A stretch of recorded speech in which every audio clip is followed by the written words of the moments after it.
Ustedes vieron que al principio del programa pusimos la canción esa de homenaje a Tinelli, que inauguró la presentación de Macri el día del triunfo, la noche del triunfo. Ahora, Tinelli le agradeció a Macri el gesto y empezó su programa con algunos globos amarillos. En fin, por ahí se casan. Pablo, ¿vamos a empezar por los papelones de la provincia de Buenos Aires? Sí. ¿No te molesta decir, por ejemplo, que el mayor papelón debe haber sido el de Sergio Massa?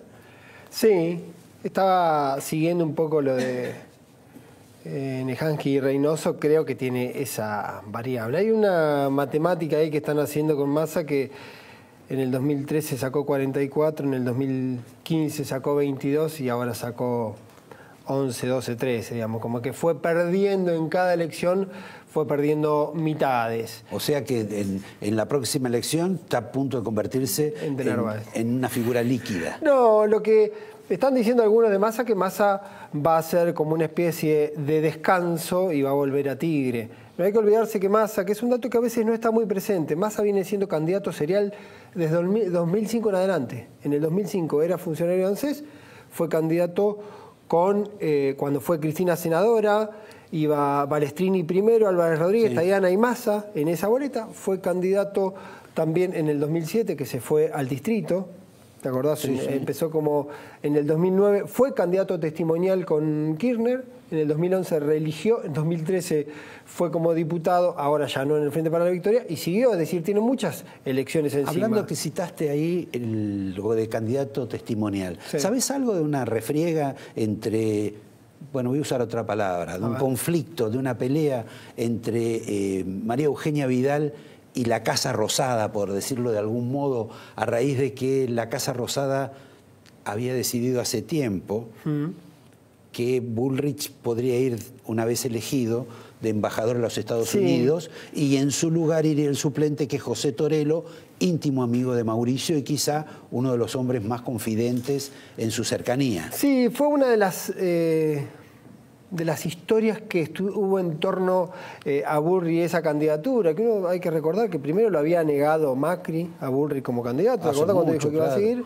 Bueno, antes Bullrich ni siquiera era de Macri, era de López Murphy. Exacto, después pegó un volantazo que mejor no recordar. Bueno, sí, López Murphy no tiene algunos recuerdos ahí respecto a la propiedad del partido, pero hay toda una historia con eso que me parece que ahora se ha ido saldando, porque incluso Bullrich en su momento no era un candidato que más le simpatizaba incluso a la propia Vidal. También fueron operando de alguna las variables y terminó en esa candidatura. Me da la impresión que... Pero sobre la pelea, ciertamente, ¿tenés alguna información? No tengo precisiones. Tengo de que ella se opone a que se vaya. A que se vaya. Ella quiere que asuma como candidato. Eso por lo menos es lo que ha manifestado. Vidal creo que es de todo la variable del macrismo la que es de alguna manera cuida más las formas, y me parece que ese gesto, de hecho dio alguna libertad, y habrá que ver qué ocurre con algunos funcionarios de ella que fueron candidatos. A ver si esos siguen cumpliendo los dos roles, por ejemplo, ser intendente y a su vez, aún siendo intendente, seguir siendo funcionario, pero que no dejen de asumir la candidatura que tuvieron. Bueno, no vamos a decir que el único papelón fue el de Massa. No. Hay otros menos notorios por la figura, digamos. Sí, me da la impresión que que la elección fue como debía caer, en el sentido. Se terminó de consolidar la idea de que el peronismo, cuando está en una mala elección, se refugia en provincia de Buenos Aires. Algunos sobreviven. Me parece que en variable menor a Massa está, por ejemplo, lo de Catopodis, que terminó haciendo una elección después de haber jugado con Randazzo. Ahora, yo tengo la impresión en esa variable, y quizás se pueda aplicar a algunos gobernadores también, que la elección de medio término, donde no se juega lo ejecutivo, porque vamos al caso... Podemos aplicarlo de Catopodis, si querés lo aplicamos en Schiaretti. Schiaretti tiene una imagen positiva a él y su gestión del 60%. En el orden nacional, el papelón de Schiaretti ha sido monumental. Está bien. Ahora, ahí está el objetivo del voto, digamos. ¿Esto implica que Schiaretti ya perdió la gobernación de Córdoba en el 2019? No lo sé, porque la propia imagen de Schiaretti Él lo dijo, en un momento dijo que había perdido por Cristina, que parecía una excusa bastante amañada. Ahora es cierto que la polarización perforó casi todos los niveles de la Argentina en ese plano, la polarización Cristina-Macri. Entonces, posiblemente haya algunos papelones electorales que después se puedan subsanar cuando haya un ejecutivo. Bueno, en política se corrige siempre. Absolutamente se corrige. Nadie todo. Se va a la casa. Nadie se va a la casa.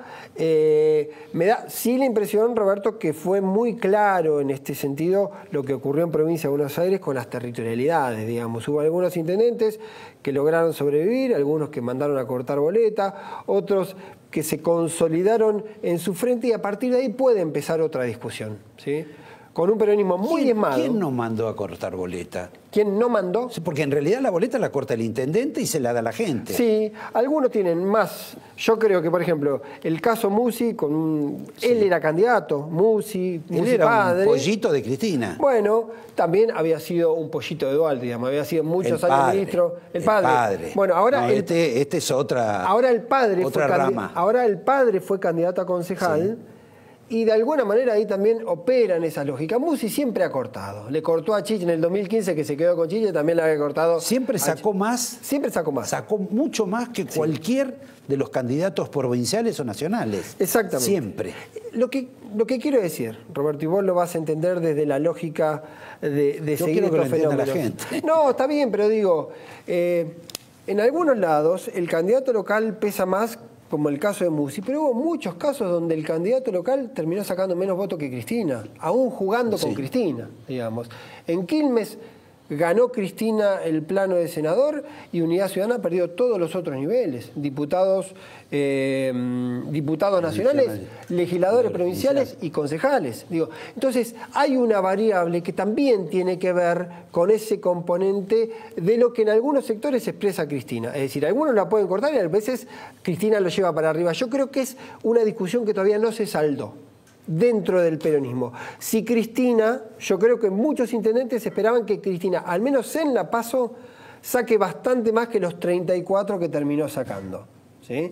Los intendentes del conurbano, básicamente, porque la mayoría de los intendentes del interior sabían que Cristina era un problema para ellos, y lo que no podían hacer, porque el sistema es otro, porque quizás no hay mucho punto de fuga, era mandar a cortar descaradamente en el interior, donde Cristina es efectivamente un problema para cualquier candidato de cualquier variable. De hecho, también ganó muy poco lo ha sido para la gente del conurbano. Lo fue para la gente del conurbano, con las variables que todos sabemos. Matanza, lo que venía gobernando, Loma de Zamora, Almirante Brown, Esteban Echeverría, Florencio Varela y no mucho más de lo que ha ocurrido, sumando, digamos, lo que llaman la tercera grande, que es esa lengua que es Merlo, Moreno y un poco José Cepaz, Malvinas y terminó ganando en Escobar. Me parece que está todo abierto en ese lugar, digamos.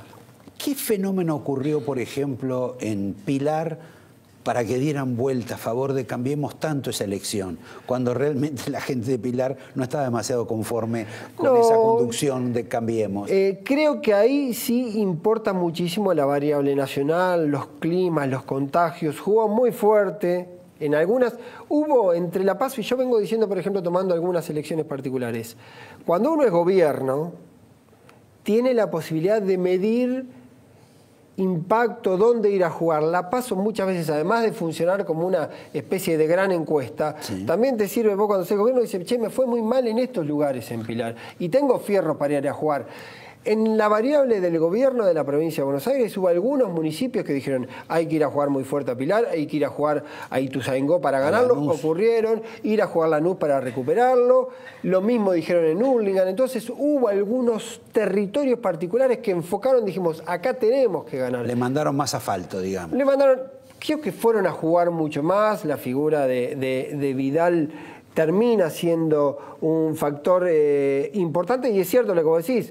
Ducoté no aparecía como el candidato, como el intendente más taquillero de los nuevos de Cambiemos. Sin embargo, la ola, el acompañamiento, ciertos procedimientos que a veces también hubo internas dentro del peronismo en Pilar terminan teniendo algún efecto donde no hay tanto alineamiento. Ocurrió en La Pampa, si nos vamos a Cambiemos en La Pampa con 3 listas, terminaron los radicales jugando un poco más lentos y ayudaron a que Berna lo pueda dar vuelta, por lo menos hasta ahora. Vos que tuviste una idea hace un tiempo y escribiste un libro sobre Scioli. Sí. Libro, en fin, se lo puedo recomendar. Pero la pregunta es, ¿qué es lo que pasó con Scioli? Porque tiene un proceso, más allá de que hoy habría que felicitarlo porque es papá, ¿no? Papá grande. ¿Qué proceso, esta especie de sometimiento, amor, lealtad obsesiva con Cristina de Kirchner, quien, digamos, en algunos casos nunca lo ha tratado con misericordia? No fue justamente la característica en la relación entre Cristina y Scioli, el buen trato por parte de Cristina. Para mí hubo, en la previa de todo este proceso electoral, Scioli interpretó que Cristina no iba a ser candidata y que el candidato más taquillero que quedaba sobre la mesa era él. De hecho, él arrancó muy tempranamente, por allá por mayo, abril, a recorrer los municipios, a caminar. Creo que con la clave de entender que Cristina no iba a terminar siendo candidata y lo iba a necesitar para poner un candidato que de alguna manera le sirva. Eso no ocurrió. En algún momento hasta creo que tuvo un gesto de contención. Alguien podrá decir, de candidato a presidente a quinto en la lista de diputados es un poco devaluatorio. Un destrato. Pero bueno, en una lista que tenía 3 centrales, 2 centrales... bueno, finalmente va a ser diputado. Finalmente va a ser diputado, asumir. ¿Qué otros intendentes no fueron a festejar con Cristina, al búnker de Cristina? No fue casi ninguno a festejar. Estuvieron Magario, Magario que fue con Espinosa. Estaba Espinosa. Sí, que son los que están jugando siempre más cerca. Ahí también uno debe leer que Espinosa siempre está jugando la variable del potencial matanza, digamos. Entonces era de alguna manera subirse, porque aunque el escenario era de derrota, él había aportado, digamos, un triunfo bastante contundente en Matanza. Yo tengo una mirada sobre el proceso de los intendentes que la elección también es un mensaje hacia adentro, en el sentido de que quedaron pocos que sobrevivieron como ganadores.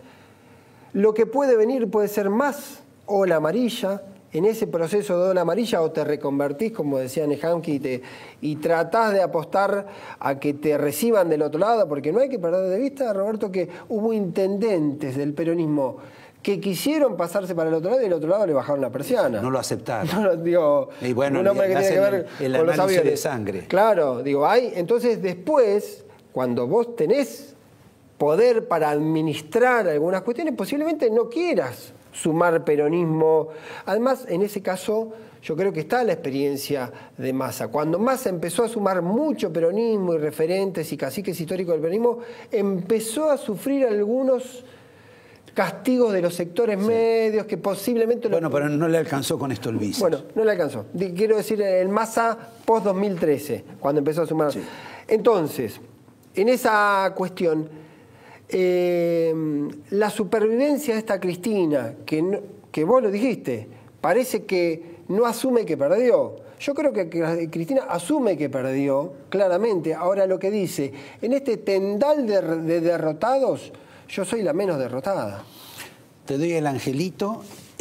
Le agradecemos que se haya vestido para la ocasión. Me puse camisa.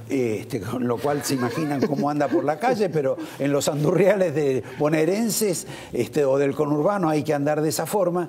Y antes de despedirlo, ¿sabés que no hablamos de otro papelón? Que es el de Pérsico, el de Navarro, el de Grabois, el hombre del Papa, el del Papa mismo, que en la provincia de Buenos Aires no tienen respaldo y ellos han quedado como instrumentales del gobierno Macri.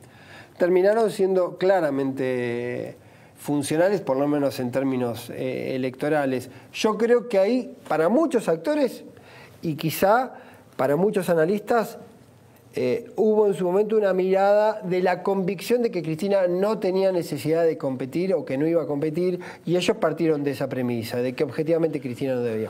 Bueno, lo suspendemos acá, siempre hay que cortarle las notas porque escribí en exceso.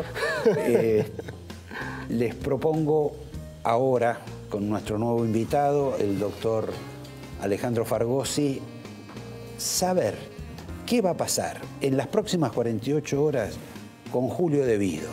con Alejandra Gil Carbó y otras derivaciones de la justicia, sobre todo con un debido que por ahí sale del Congreso, si es que va con casco y chaleco. En un minuto, el señor Fargosi.